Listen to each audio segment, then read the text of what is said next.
Commission بنانے سے پہلے, اس کے ہیڈ کو مقرر کرنے سے پہلے انہوں نے اپنی ججمنٹ جو تھی وہ بھی ٹرانسکرائب کر کے ان کو دے دی کہ جی آپ نے یہ ججمنٹ دینی ہے. بصورت تصدق جیلانی صاحب کو اس کا ہیڈ بنایا گیا. ایک بہت اچھے شخص ہیں, ان کی شخصیت کے بارے میں کوئی بات نہیں کرنی چاہیے, لیکن ان کے اپنے صاحبزادے تھے. یہ جو 300 لائرز نے جو خط لکھا تھا کل حکومت کو کہ وہ جو خط کے مندرجات ہیں, جو اس میں ریکمنڈیشنز ہیں, اس کے عین مطابق عمل کرے, آگے بڑھائے, اس میں جسٹس تصدق گیلانی صاحب کے اپنے صاحبزادے کا نام بھی تھا, جنہوں نے اپنا جو وزن تھا وہ وکیلوں کے پلڑے میں ڈالا. اس کے بعد آج ایک اچھی خبر آئی کہ ان سارے حقائق کو مد نظر رکھتے ہوئے جسٹس گیلانی صاحب نے اپنے آپ کو ریکوز کیا, اور ان کا جو ایک لیٹر جو انہوں نے لکھا ہے اس میں ایک آدھا جو پیراگراف ہے وہ بہت ہی امپورٹنٹ ہے, کیونکہ انہوں نے کہا وہی بات جو کہ ہم کر رہے تھے, جو پی ٹی آئی کر رہی تھی, وہی بات جو اس ملک کے لیڈنگ وکلا کر رہے تھے, کہ یہ مسئلہ اس طریقے سے حل نہیں ہوگا, بلکہ صرف 184(3) جو ہے وہی ایک آپشن ہے عدالت کے پاس کہ اس کے تھرو ایکسرسائز کرے اپنی جو پاورز ہیں اور اس معاملے کو آگے بڑھائے. انہوں نے بھی لکھا ہے, یہ جسٹس گیلانی صاحب کا لیٹر ہے جو انہوں نے لکھا ہے. جیلانی صاحب, since the letter is addressed to the members of the Supreme Judicial Council and its chairman, the Chief Justice of Pakistan, it would be violative of judicial propriety. یہ ہم بھی کہہ رہے تھے کہ جو جوڈیشل پروپرائٹی ہے یہ اس کے مطابق یہ آپ انکوائری کمیشن نہیں قائم کر سکتے. It will be violative of judicial propriety for me to inquire into a matter which may fall within the jurisdiction of a constitutional body. Constitutional body. Inquiry commission is not a constitutional body. The constitutional body which is the Supreme Judicial Council or the Supreme Court of Pakistan itself. تو انہوں نے اپنے letter میں بھی ہماری جو contention تھی, جو ہم پچھلے 4-5 دن سے بارہا آپ کے تھرو یا پریس کانفرنسز میں اپنے آرٹیکلز کے تھرو اور ہماری باقی ہماری سی ایم ڈی جو سینٹرل میڈیا ڈپارٹمنٹ کے جو پریسز جاتے ہیں ان کے مطابق ہم یہی ڈیمانڈ کر رہے تھے. آج جسٹس تصدق جیلانی صاحب نے بھی ہمارے اس کنٹینشن کی توثیق کی اور اس سے ریکوز کر لیا, جس کے بعد چیف جسٹس صاحب نے 6 ممبرز اور بذات خود 7 ممبرز کا بینچ بچایا ہے, ایک لارجر بینچ بنایا ہے, جو کہ پرسوں سے آئی انڈرسٹینڈ کہ وینسڈے سے 184(3) کے تحت اس مقدمے کو سنے, اس لیٹر کو کنسیڈر کرے گا اور آگے بڑھائے گا. اب اس میں 2-3 چیزیں ہیں. نمبر ایک بات, لارجر بینچ کا مسئلہ نہیں ہے. اس ملک میں بہت سی پریسیڈنسز ملتی ہے جبکہ فل کورٹ بینچ بنا ہوا ہے, فل کورٹ بنی ہوا, اور یہ بھی فل کورٹ کا مسئلہ ہے. یہ اپنی پسند کے جج چن کر اپنی پسند کا فیصلہ ہم نہیں کرنے دیں گے چیف جسٹس کو. یہ اپنی پسند کے ججز کے تھرو اپنی پسند کا فیصلہ کرنا چاہتے ہیں, یہ نہیں ہونے دیں گے. یہ معاملہ اب چیف جسٹس اور اس کی 5-6-7-8 جو لوگ ہیں ان کی پہنچ سے بہت آگے جا چکا ہوا ہے. سو ہم ڈیمانڈ کرتے ہیں کہ فل کورٹ کانسٹیٹیوٹ کیا جائے, تمام جج صاحبان سپریم کورٹ کے جو ہیں وہ بینچ کانسٹیٹیوٹ کریں اور وہ بیٹھ کے اس مقدمے کو سنیں اور آگے بڑھائیں. اس کے ساتھ ساتھ ہم یہ ڈیمانڈ کرتے ہیں کہ جب یہ پروسیڈنگز ہو تو ان کو لائیو سٹریم کیا جائے. ہم چاہتے ہیں کہ پاکستان کے عوام دیکھیں اور ان جج صاحبان کے چہرے دیکھیں اور ان کا کانڈکٹ دیکھیں. ان کے سامنے آنا چاہیے کہ یہ اس ایک قانونی مقدمے میں ان کے فیصلے کیا ہوتے ہیں, کس طریقے سے کون جج فیصلہ کرتا ہے. چیف جسٹس صاحب کو ویسے بہت شوق ہے لائیو سٹریم کرنے کا, تو آئی ایم شیور کہ ان کو اس کے اوپر کوئی آبجیکشن نہیں ہوگا کہ اس مقدمے کو بھی لائیو سٹریم کیا جائے. اور اس کے ساتھ ساتھ جوڈیشل کنونشن جو ہے وہ کنوین کیا جائے, جس کا تقاضا اس لیٹر میں جو جج صاحبان کا جو لیٹر ہے اس میں کیا گیا ہے. تو یہ تمام چیزیں جو ہیں یہ قانون کے تقاضوں اور آئین کے تقاضوں کے مطابق ہیں. ان تمام چیزوں کے اوپر عمل ہونا چاہیے. آج ہم پاکستان کی لیگل کمیونٹی کو بھی مبارکباد دیتے ہیں کہ انہوں نے ایک بہت یونیفائڈ اپروچ, یونیفائڈ سٹانس جو تھا وہ اڈاپٹ کیا. پاکستان کی لیگل تنظیموں کو بھی, ان کی ایسوسیشنز کو بھی, سب کو ہم بہت مبارکباد دیتے ہیں کہ آج نئے سرے سے پاکستان کی تعریف لکھے جانے کی طرف پہلا قدم اٹھایا گیا ہے. امید کرتے ہیں کہ وہ اسی طرح سے یونیفائڈ رہیں گے, اسی طرح سے پریشر ایگزرٹ کرتے رہیں گے سپریم کورٹ کے اوپر, تاکہ یہ مقدمہ جو ہے وہ آئین اور قانون کے تقاضوں کے مطابق جو ہے وہ آگے بڑھایا جا سکے. اب اور یہ جو حکومت ہے یہ اس کا کانڈکٹ جو ہے پچھلے 2 سال میں پی ڈی ایم 1 اور اس کے بعد انٹرم گورنمنٹ اور پی ڈی ایم 2, یہ اصل میں ایک ہی گروپ آف پیپل کے 3 چہرے ہیں. جو ایک فیز آؤٹ ہوتا ہے تو دوسرا فیز ان ہوتا ہے, دوسرا فیز آؤٹ ہوتا ہے تو تیسرا فیز ان ہوا. یہ ایک ہی چہرہ ہے. اور ان کے جو درباری دانشور صاحب ہیں, ایک صاحب بیٹھے ہوئے کہہ رہے تھے کہ جی پتہ نہیں میں بات بھی نہیں کرنا چاہتا اس کے اوپر. اور ان کے جو قانونی ماہرین ہیں جو کہ کیش کے تھیلے لے کے پھر رہے ہیں آل اوور, مجھے یقین کامل ہے کہ ہماری جو لیگل فریٹرنٹی ہے وہ تاریخ کے اس نازک موڑ کے اوپر کسی انڈیوسمنٹ, کسی کوئرشن کے تحت اپنی اوپینینز کو نہیں بدلے گی. اور وہ اسٹیڈفاسٹ رہیں گے اس مقصد کے لیے کہ ہم نے اس ملک میں قانون آئین کی حکمرانی جو ہے اس کو شروع کرنا ہے, جمہوریت کی جڑوں کو مضبوط کرنا ہے, اور عوام کا مینڈیٹ جو کہ چرایا گیا تھا رات کے اندھیرے میں اس کو ریسٹور کرنا ہے, اور ان لوگوں کو ہم نے حکومت کی اپرچونٹی پرووائڈ کرنی ہے جن کو اس ملک کے عوام نے سلیکٹ کیا ہے. اور وہ لوگ جو کہ زبردستی اپنے تئیں پاور جو ہے وہ ویلڈ کرتے ہیں, میرا خیال ہے کہ اب ان کا بھی وقت جو ہے وہ ختم ہو رہا ہے. اب وقت ہے عوام کی حکومت کا, اور ہم امید کرتے ہیں کہ پاکستان کے عوام, پاکستان کی لیگل کمیونٹی, پاکستان کے جج صاحبان, پاکستان کے کسان, اسٹوڈنٹ, سب لوگ, تمام قوم جو ہے وہ کھڑی ہوگی ایک آواز کے ساتھ کہ ہم آئین چاہتے ہیں, ہم قانون چاہتے ہیں, ہم جمہوریت چاہتے ہیں. اس کے اوپر P T I, Pakistan Tehreek Insaf, کوئی کمپرومائز کرنے کے لیے انڈر اینی سرکمسٹانسز تیار نہیں ہوگی. میں اب ریکویسٹ کروں گا خالد خورشید صاحب سے کہ یہ آپ سے کچھ دیر میں کچھ الفاظ آپ کے ساتھ یہ بھی بیان کریں. اوور ٹو یو خالد صاحب. تھوڑا سا بیٹا کر دیجیے گا. بسم اللہ الرحمن الرحیم. بسم اللہ الرحمن الرحیم. سب سے پہلے ہمیں یہ سمجھنا ہے کہ یہ لیٹر کتنا امپورٹنٹ ہے. 1955 میں جسٹس منیر نے ڈیسیجن دیا مولوی تمیز الدین کے کیس میں. اس دن سے لے کے آج تک ہماری جوڈیشری کبھی انڈیپینڈنٹ نہیں رہی. تاریخ کے ایسے شاندار فیصلے ہوئے ہیں کہ ہم اگر تاریخ جب بھی آپ پڑھیں گے آپ کو افسوس ہی ہوتا ہے. یہ اور کوئی ریزن نہیں ہے کہ ہماری جو جوڈیشری ہے پاکستان کی وہ دنیا میں 138 نمبر پہ اس لیے آئی ہے کہ اس کو ملک کے اندر ہمیشہ فریکچر کیا گیا اپنے ذاتی مقاصد کے لیے.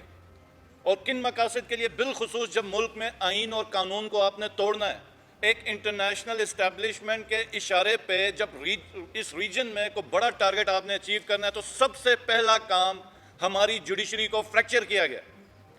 تو آج 75 سالہ تاریخ میں پہلی دفعہ 6 ججز اٹھے ہیں اور انہوں نے یہ لیٹر لکھا.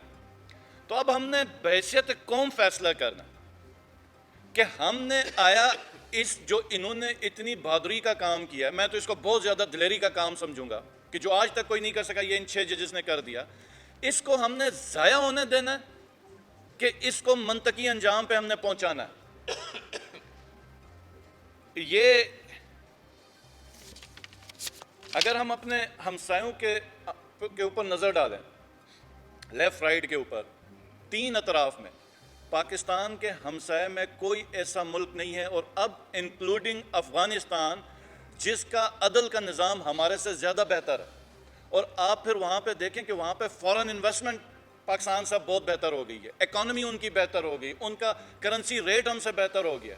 پاکستان کے اندر اب یہ حالات ہیں کہ غریب, ابھی یہ جو آپ کا بجٹ آئے گا آئی ایم ایف کے بعد, ایک وقت کی جو روٹی بچی ہے نا آدھی پاپولیشن کے پاس, وہ بھی چھننے کے قریب ہے. تو یہ سب آپ کا لنکڈ ہے کہ جس معاشرے میں جوڈیشل سسٹم مضبوط ہے, انصاف پائیدار ہے, تو وہ ملک آگے ترقی کرتا ہے. اور جس ملک کے اندر انصاف ہے وہاں فیڈریشن مضبوط ہوتی ہے, وہ ریاست مضبوط ہوتی ہے, اس کی بقا خطرے میں نہیں ہوتی. جب آپ اپنی جوڈیشری کو ہم بحیثیت ریاست ہی ریاستی اداروں کے ذریعے فریکچر کرتے رہیں گے تو یہ ریاست کی بنیاد کے اوپر, یہ جو پاکستان ہے اس کی بنیاد کے اوپر یہ حملہ ہے. آپ سب کچھ تباہ کر رہے ہیں. اور پھر جو دیکھیں خان صاحب کہتے تھے لنڈن پلان, یہ ایک ایک چیز آپ کا عیاں ہو رہا ہے. یہ آپ کا جو لیٹر لکھا ہے 1 مین کمیشن نے, تصدق جیلانی صاحب نے, اس پہ اس نے سب کچھ عیاں کر دیا, ان کا نیکسس عیاں کر دیا ہے. اور جو ہم کہتے تھے اور جو جتنی عوام کہتی تھی, کیا چیف جسٹس کو یہ نظر نہیں آ رہا تھا؟ کیا ایگزیکٹو کو یہ نظر نہیں آ رہا تھا؟ اور ایگزیکٹو بھی ایک کمیشن بناتی ہے اور ڈیسیجن پہلے ہی دیتی ہے, جناب ججز نے تو مس کنڈکٹ کرا دی, تو تم انکوائری کس چیز کی کرا رہے ہو, تم ان ججز کے اوپر پھر ایکشن لے لو. انکوائری پر کس چیز کی ہے جب آپ نے اپنا مائنڈ دے دیا؟ اور سب سے بڑا کرمنل, قانونی کرمنل جو ہمارا لا منسٹر ہے اعظم نذیر تاڑر, جس نے پچھلے 22 سال میں بھی ہر قسم کی اپنی سروسز پیش کی, الیکشن کو ڈیلے کروانے میں, کانسٹیٹیوشن کی وائلیشن میں, بیسک ہیومن رائٹس کی وائلیشن میں, آج بھی اپنی سروسز رینڈر کر رہا ہے, اور وہ بھی کمنٹس پاس کر رہا تھا ججز کے اوپر. اور جو اس وقت قاضی فائز عیسیٰ نے کیا, ہماری 75 سالہ تاریخ میں ایسا جوڈیشل سرنڈر ہم نے نہیں دیکھا. کہ جن لوگوں نے جوڈیشری کی بنیادوں پہ حملہ کیا، آپ گھر کے سربراہ تھے قاضی فائز عیسیٰ صاحب، آپ نے پروٹیکشن دینی تھی، نہ کہ آپ نے اپنے 6 ججز کو اٹھا کے ان لوگوں کے حوالے کرنا جن کے اوپر الزام لگا کے یہ آئے. تو یہ اتنا بڑا جوڈیشل سرنڈر ہم نے نہیں دیکھا. یہ تو بھلا ہو تصدق جیلانی صاحب کا، جنہوں نے شرم دلائی جوڈیشری اور ایگزیکٹو کے ہیڈز کو کہ جناب آپ یہ 1 مین کمیشن نہیں بنا سکتے، یہ آپ نے خود کرنا ہے. اور دوسری جو چیز ہے وہ یہ ہے کہ جو قاضی فائز عیسیٰ صاحب کا جب صدارتی ریفرنس کے اوپر کیس تھا، تو ایک جج کا کیس تھا قاضی فائز عیسیٰ صاحب کا، 10 رکنی بینچ سن رہا تھا.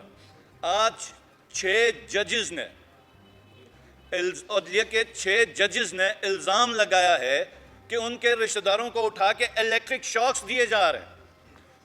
اوپر کمرے میں تو ان کے جو ماسٹر بیڈ روم میں کیمرے لگے ہوئے ہیں. ان 6 ججز کے اوپر کوئی کرپشن کا کیس نہیں تھا، کوئی لنڈن کے اندر ان کی فیملی کی پراپرٹیز نہیں نکل آئی تھی. ان کے رشتہ داروں کو اٹھا کے ٹارچر کیا جا رہا تھا. تو کیا وجہ ہے کہ آپ 7 رکنی بینچ بنا رہے ہیں جب سب کچھ قوم کے سامنے آیا ہے اور قوم ڈیمانڈ کر رہی ہے فل بینچ کا؟ تو کیا ضرورت ہے آپ کو 7 رکنی بینچ بنانے کی؟ آپ فل بینچ بنائیں. وہ کہتے ہیں، مشہور ایک بات ہے قانونی دائرہ اس میں، کہ انصاف خالی کرنا نہیں، انصاف ہوتا ہوا بھی نظر آنا چاہیے. آپ کی انٹینشن جوڈیشری اور ایگزیکٹو کی تو پہلے دن سے ہی میلیفائڈ تھی اس کے اوپر. آپ تو اس پورے مسئلے میں حصہ رہے. ہم الزام لگاتے رہے کہ آپ سب جو ہیں لنڈن پلان کا حصہ ہیں. اور یہ جو آج ہم بالکل حق بجانب ہیں کہ یہ اس وقت کے چیف جسٹس کی 3 ایئرز کا جو ایکسٹینشن ہے یہ لنڈن پلان کا حصہ ہے. کیونکہ جو کام، جو سروسز ان کی صورت میں مل رہی ہیں، یہ میرا نہیں خیال کہ کوئی اور دے گا. اور میں ریکویسٹ کرتا ہوں پوری قوم سے، کسی بھی پولیٹیکل پارٹی کا ہو، کسی بھی پروفیشن کا ہو، اگر پیپلز پارٹی والے سن رہے کہ اگر جوڈیشری آزاد تھی تو بھٹو کو شاید پھانسی نہ لگتی، پی ایم ایل این والوں کو اگر کوئی اعتراض ہے تو جوڈیشری آزاد ہوتی تو ان کے ساتھ بھی وہ زیادتی نہ ہوتی. آج ہم 2 سال سے تاریخ کا بدترین ہم ظلم برداشت کر رہے ہیں. کون سا ایسا بنیادی انسانی حق ہوگا جو وائلیٹ نہیں ہوا؟ لیکن اگر جوڈیشری آزاد ہوتی تو ہم بچ جاتے. تو ہم نے فیصلہ کرنا ہے کہ ہم نے کیسا ملک ہمیں چاہیے، ہم نے کس ملک کے لیے آزادی دی تھی. میرا تعلق تو گلگت بلتستان سے. کس قسم کی ریاست ہمیں چاہیے، کس قسم کا پاکستان ہمیں چاہیے؟ کیسا پاکستان چاہیے کہ جس میں عدلیہ بھی فور رینٹ آ گئی آج کے بعد؟ تو یہ جو 6 رکنی جو بینچ جو ججز نے جو لیٹر لکھا ہوا ہے، میں سمجھتا ہوں اس سے بڑا پاکستان کی ہسٹری میں کوئی کام نہیں ہوا. اور یہ تمام حلقوں کو ہمارا واضح پیغام ہے کہ نہ ہم بھولنے دیں گے، نہ آپ کو اس لیٹر کو سرد خانے میں ڈالنے دیں گے. انشاءاللہ تعالیٰ یہ منطقی انجام کو پہنچے گا اور تمام جو مورے ہیں وہ کیفر کردار کو پہنچیں گے انشاءاللہ تعالیٰ. بہت شکریہ. جی تھینک یو.